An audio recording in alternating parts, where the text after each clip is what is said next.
O título dessa mensagem é A Traição e seu Poder Diabólico. Vamos ler Mateus 26, versículo 20 a 25. E chegada a tarde, assentou-se à mesa com os 12, e enquanto eles comiam, disse: Em verdade vos digo que um de vós me há de trair. E eles, entristecendo-se muito, começaram um por um a dizer-lhe: Porventura sou eu, Senhor? E ele respondendo disse: O que mete comigo a mão no prato, esse me há de trair. Em verdade, o Filho do Homem vai, como acerca dele está escrito. Mas ai daquele homem por quem o Filho do Homem é traído. Bom seria para esse homem se não houvesse nascido. E respondendo Judas, o que o traía, disse: Porventura sou eu, Rabi? Ele disse: Tu o disseste. Também vamos ver em João 13:27, que diz: E após o bocado, entrou nele Satanás. Disse, pois, Jesus: O que fazes? Faze-o depressa. Traição é um ato estritamente diabólico. Traição é um dos atos mais diabólicos que se instalou no coração humano desde a sua queda no paraíso, que trouxe muitas dores, tristezas, angústias, perdas e inúmeros sofrimentos à humanidade no decorrer da história, seja nos governos humanos, nos reinados, no convívio social, político, familiar e religioso. O ato de traição já levou milhões de pessoas à morte, já foi responsável pelas derrotas e extermínios de grandiosos exércitos. O ato de traição já destruiu milhares de famílias, já tirou a felicidade e o prazer pela vida de milhões de pessoas, já separou grandes amigos. O ato de traição já destruiu e impediu a execução e a realização de grandes projetos benéficos à humanidade. O ato de traição já desfez muitas associações, incluindo igrejas. O ato de traição levou ao sofrimento e à morte o príncipe da vida. Todos sabemos, incontestavelmente, que a traição é um ato estritamente diabólico, oriundo das profundezas do inferno, que se alojou no coração humano. Mas qual é o significado da traição? Traição é um ato, o efeito de trair, é perfídia, é quebra aleivosa da fé prometida e empenhada, é infidelidade conjugal, é emboscada desleal, é surpresa vil. Quando se engana com traição, se revela informação que era secreta. Não se cumpre promessas, compromisso ou princípios. Se age com infidelidade a alguém ou a um tratado. O que pode levar o ato da traição? De todos os motivos que possa ser encontrado na prática da traição, vou apresentar os mais responsáveis: a ganância, a cobiça, disputas por cargos, posições e demais prestígios, inveja e ciúme, raiva, rancor, mágoas, vingança, falta de gratidão, reconhecimento, insatisfação, orgulho e soberba, insubmissão, rebeldia, dupla personalidade, distúrbio emocional, obsessão pelo poder, autovalorização de capacidade, ausência de amor, covardia, contrariedade. Essas são as maiores razões que levam uma pessoa a praticar o ato de traição. Examinemos agora os textos que lemos, que nos relata sobre a traição de Judas para com Jesus. A palavra de Deus nos relata que Jesus turbou-se em espírito ao predizer que Judas o havia de trair. Tendo Jesus dito isso, turbou-se em espírito e afirmou dizendo: Na verdade vos digo que um de vós me há de trair. João 13:21. Vejamos novamente as palavras de Jesus. Em verdade vos digo que um de vós que comigo come há de trair-me. Marcos 14:18. E também Lucas 22:21, que diz: Mas eis que a mão do que me trai está comigo à mesa. Jesus também disse: O que mete comigo a mão no prato, esse me há de trair. Mateus 26:23. O hábito de mergulhar pão na mesma vasilha de molho indicava confiança e intimidade, o que tornava a ação de Judas ainda mais traiçoeira. No livro de Salmos, encontramos escrito: Até o meu próprio amigo íntimo, em quem eu tanto confiava, que comia do meu pão, levantou contra mim o seu calcanhar. Salmo 41:9. Com isso podemos ver claramente que Jesus se comoveu em espírito. Ele se entristeceu pelo que Judas já estava decidido a fazer.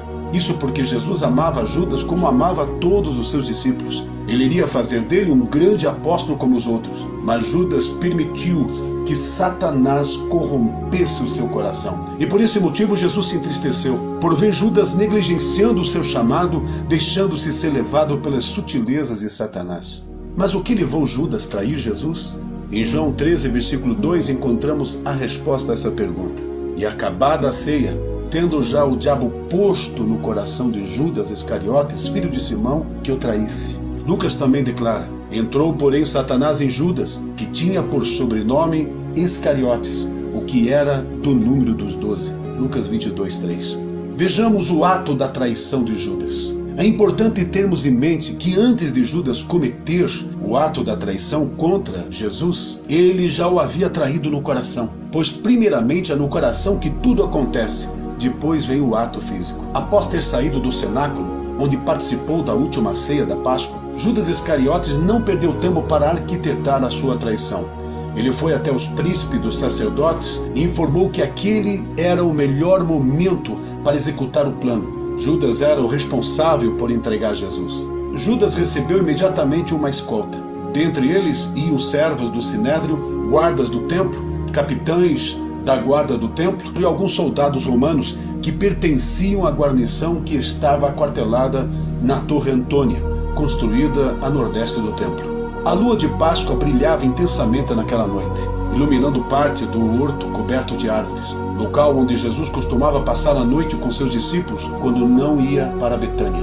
A escolta não saberia quem era Jesus. A noite seria ainda mais difícil de distingui-lo de seus apóstolos. Foi combinado um sinal para mostrar quem deveriam prender. Eles não esperavam que o Salvador se apresentasse espontaneamente. No livro de Marcos, capítulo 14, versículo 44 diz: ora, o que o traía tinha lhe dado um sinal dizendo: aquele que eu beijar, esse é, prendei-o e levai-o com segurança. Entre os judeus, o beijo era uma forma costumeira de saudação. A utilização desse sinal revela toda a hipocrisia e perversidade que estava no coração de Judas Iscariotes. Judas transformou um sinal afetuoso de amizade e ternura em símbolo de traição. Judas Iscariotes, ao ver Jesus no jardim do Getsemane, se põe à frente e o beija no rosto. E logo que chegou, aproximou-se dele e disse-lhe: Rabi, Rabi, e beijou-o. Marcos 14:45. O mestre mostrou a Judas que ele não o enganava com sua hipocrisia e falsa saudação. Mesmo sendo traído pelo beijo de Judas, ainda assim, num gesto de amor, aquela pobre alma faz um último apelo à consciência do traidor. Jesus queria que ele refletisse e se arrependesse. Em Lucas 22:48, nós lemos: e Jesus lhe disse: Judas, com um beijo traís o Filho do Homem? Muito interessante constatar que foi preciso um beijo de Judas, ou seja, um sinal para que se soubesse quem deles era Jesus. Jesus era muito parecido com seus discípulos. Jesus era igual aos demais que o seguiam. Por isso precisou de um sinal para que os soldados soubessem quem era Jesus. A Bíblia declara que Jesus turbou-se em espírito, porque Judas o havia de trair. Como lemos em João 13:21. Tendo Jesus dito isso, turbou-se em espírito e afirmou, dizendo: na verdade vos digo que um de vós me há de trair. Sem sombra de dúvida, o ato de traição causa muitos males. Só quem já passou por isso sabe como é terrível a traição. Toda traição é dolorosa, mas principalmente feita por pessoas íntimas, pessoas que você depositava tanta confiança, pessoas que você aplicou tempo de sua vida para ajudar e auxiliar nas dificuldades, pessoas que você treinou e ensinou para que desenvolvessem seus talentos, pessoas que você esperava que fossem lhe dar apoio e acolher como você o fez quando precisaram, pessoas que você tinha como amigos. Sim, traição praticada por esses são muito mais dolorosas, traumáticas e frustrantes, são mais difíceis de superar. Sabemos que temos que perdoar e precisamos perdoar, mas é difícil e doloroso suportar o ato. Os efeitos, as consequências e as perdas são, na maioria das vezes, irreparáveis. Quantos que adoeceram e alguns até levados à morte por causa da traição? Quantos ministros se desmotivaram e frustrados abandonaram seus ministérios por terem sofrido traições? Repito o que disse anteriormente: só quem sofreu traição sabe a dor e todos os males que ela causa na mente, no corpo e na alma. Só Cristo para socorrer, ajudar, confortar e fortalecer a fim de que se possa vencer as dores e todos os males causados pela traição. Além de ser traído, para intensificar a dor, muitos dos que traem saem desmoralizando e denegrindo a imagem contra quem praticaram a traição. Como pastor, digo como é terrível quando o ministro é atingido pelo golpe esmagador da traição. Esse golpe esmagador às vezes deixa o ministro num abatimento mortal. O irmão em quem mais se confiava torna-se um traidor. Assim como Judas levantou o calcanhar contra o homem que confiava nele. O coração do pregador lhe falha na hora. Ninguém imagina o quanto essa arma é tão mortal e quanta tristeza causa. O golpe é aterrorizante e demolidor. Quando um honrado e estimado irmão se rende a alguma tentação e comete a traição contra um pregador que zela por sua alma. Qualquer coisa melhor do que isso. Isso leva o ministro a ansiar por uma cabana em algum vasto deserto onde possa ocultar a cabeça para sempre e não ouvir mais as zombarias e injúrias das pessoas. 10 anos de trabalho não tiram tanto da vida como o que perdemos em poucas horas por causa do golpe da traição. As contendas, as divisões, as calúnias, as injúrias e as críticas tolas muitas vezes prostram santos homens e os fazem ir como com uma espada nos ossos. As palavras duras ferem profundamente certas mentes delicadas. Muitos dos melhores ministros, pela própria espiritualidade, são excessivamente sensíveis.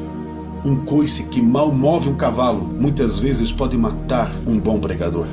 Pela experiência, a alma enrijece-se para os rudes golpes da traição praticada, que são inevitáveis em nossa guerra. Mas no início, essas coisas abalam completamente e mandam o ministro para casa envoltos no horror de grandes trevas. As provações de um verdadeiro pregador, de um verdadeiro ministro, não são poucas, e as que são causadas por membros professos, ingratos, são mais duras de aguentar do que os mais grosseiros ataques de inimigos confessos. Nesses momentos a gente sente como as palavras de um inspirado compositor. O tumulto dos meus pensamentos apenas aumentou minha aflição. Fona-se o espírito e fica desolado e débil o meu pobre coração. Oxalá nenhum homem que anda em busca de tranquilidade mental e de quietude na vida entre no ministério, porque se o fizer e não se fortalecer em Deus, fugirá dele desgostoso e frustrado, não conseguirá ir avante em sua missão. Eu mesmo em meu ministério sofri por diversas vezes traições de pessoas que não esperava, pessoas que acolhi, sustentei, confiei, comia em minha mesa, ensinei e ajudei de todas as maneiras, quando pensava que iriam continuar ao meu lado, se foram sem dó e misericórdia, como está escrito no livro de Salmos. Até o meu próprio amigo íntimo, em quem eu tanto confiava, que comia do meu pão, levantou contra mim o seu calcanhar. Salmos 41, versículo 9. Aos poucos toca passar pelo horror de densas trevas, como o que me coube experimentar depois de deploráveis traições que ocorreram em meu ministério. Sentia-me oprimido além de conta e fora dos limites por um enorme fardo de miséria. A atitude de ingratidão e desprezo e a forma frívola dos que me abandonavam e ainda saíam murmurando, difamando depois de todo o bem que recebiam. Pensamentos de indignação me atormentavam dia e noite e eles tornavam minha vida uma carga. Depois de já ter sofrido algumas dessas terríveis experiências, sabendo que poderiam se repetir na continuidade do percurso, compus em meu pensar: vale mais um fraco lutador do que um forte traidor. Vale mais um inimigo assumido e declarado do que saber que o amigo é um inimigo disfarçado.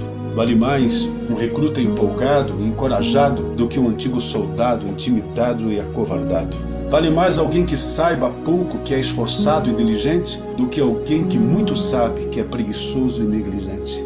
Vale mais ficar sem aplausos, honras e elogios do que saber que aquele que te homenageia é de falsas lisonjas. Vale mais o que promete pouco e cumpre mais do que aquele que promete muito e nada faz. Vale mais as palavras duras de um amigo fiel do que abraços e lisonjas daquele que é falso e infiel. Vale mais as palavras simples e singelas de uma criança do que conselhos de um adulto que não inspira confiança. Vale mais um pequeno grupo de comprometidos do que uma multidão de individualistas e desinteressados. Vale mais ser um solitário navegante pelos oceanos da vida que tem destino certo do que navegar com uma multidão que vive à deriva num destino incerto. Desses pesadelos era despertado num momento pela abençoada aplicação à minha alma do texto. Deus com a sua destra o elevou. O fato de que Jesus continua sendo grandioso, sofram os seus servos o que sofrerem, ele os conduzirá, assim como conduziu-me de volta à razão, à calma e à paz. Se tão terrível calamidade tem atingido ou venha sobrevir a um dos meus irmãos, pregadores, ministros ou líderes, oxalá tenham paciência e esperança e aguardem pela salvação de Deus. Graças a Deus, Ele me deu forças para superar, perdoar e continuar em frente no cumprimento de minha missão. Mas confesso que se não fosse Deus, não teria suportado. Voltando à questão da traição praticada por Judas contra o Mestre, examinemos os seguintes versículos. E acabada a ceia, tendo já o diabo posto no coração de Judas Iscariotes, filho de Simão, que o traísse. João 13, versículo 2. E também: entrou, porém, Satanás em Judas, que tinha por sobrenome Iscariotes, o que era do número dos 12. Lucas 22, 3. Diante deste triste acontecimento, lanço a pergunta: como Satanás pode entrar em um cristão? Diante das inúmeras estratégias do inimigo, vou apresentar as mais usadas por Satanás para seduzir os filhos de Deus. Pensamentos, ideias, interpretações erradas das Escrituras e más imaginações e intenções. Sentimentos tais como inveja, ciúme, orgulho, rancor, ódio, raiva, ansiedades excessivas que têm a ver com o medo do amanhã, preocupações excessivas com os problemas da vida, desejos descontrolados pelos prazeres, ambições e as vaidades da vida. Através das fraquezas individuais de cada um, cada ser humano luta com algum tipo de fraqueza em si mesmo. Alguns são avarentos, outros são materialistas, tem aqueles que são aventureiros. Por esses e tantos outros meios, Satanás pode entrar no coração do Filho de Deus, fazendo-o trocar Jesus por míseras moedas. Quantas vezes talvez nós cristãos já traímos Jesus por coisas banais? Ao dar lugar às sugestões de Satanás, o cristão perde a visão espiritual, muda seus valores, fica obcecado pelas coisas terrenas e prazeres passageiros. O diabo sempre está por trás de qualquer ato de traição. Seu desejo é que deixemos de trabalhar pelos projetos de Deus e passemos a fazer parte de seus planos destruidores, fazendo com que as pessoas foquem seus próprios sentimentos e ambições. De discípulos de Cristo, Satanás fez de Judas seu instrumento. Em vez de Judas cumprir os propósitos e projetos de Deus, acabou por cumprir os projetos do diabo. Quantos filhos de Deus acabaram a vida assim? Quantos filhos de Deus que tinham chamado para ser instrumentos de bênçãos nas mãos de Deus acabaram sendo ferramentas do diabo? Quantos filhos de Deus que eram para serem vasos de bênçãos terminaram como vasos de maldição para si mesmos e suas famílias? O inimigo fica ao nosso derredor, ele nos sonda, ele se fixa em nossos pontos fracos, ele sabe quais as iscas que nos atraem, ele conhece nossas concupiscências. Tiago escreveu: mas cada um é tentado, traído, engodado pela sua própria concupiscência. Tiago 1, versículo 14. Satanás é, na verdade, a fonte externa de toda a tentação, mas ele atenta cada um nas suas próprias concupiscências. Por esse motivo temos que vigiar e orar, renovar nossa mente diariamente pela palavra de Deus, sendo iluminados pela luz do entendimento divino. Vejamos agora sobre o grande perigo de ter um coração dobre. O homem de coração dobre é propício a cometer traição. Tiago escreveu: o homem de coração dobre é inconstante em todos os seus caminhos. Tiago 1, versículo 8. O homem de coração dobre é uma pessoa atraída em direções opostas. Sua fidelidade é dividida e por isso vacila entre uma coisa e outra. Tiago também escreveu: chegai-vos a Deus e Ele se chegará a vós. Limpai as mãos, pecadores, e vós de duplo ânimo purificai o coração. Tiago 4, versículo 8. Amados irmãos, tomemos cuidado, vigiemos. O inimigo, de uma forma ou de outra, ele quer nos destruir.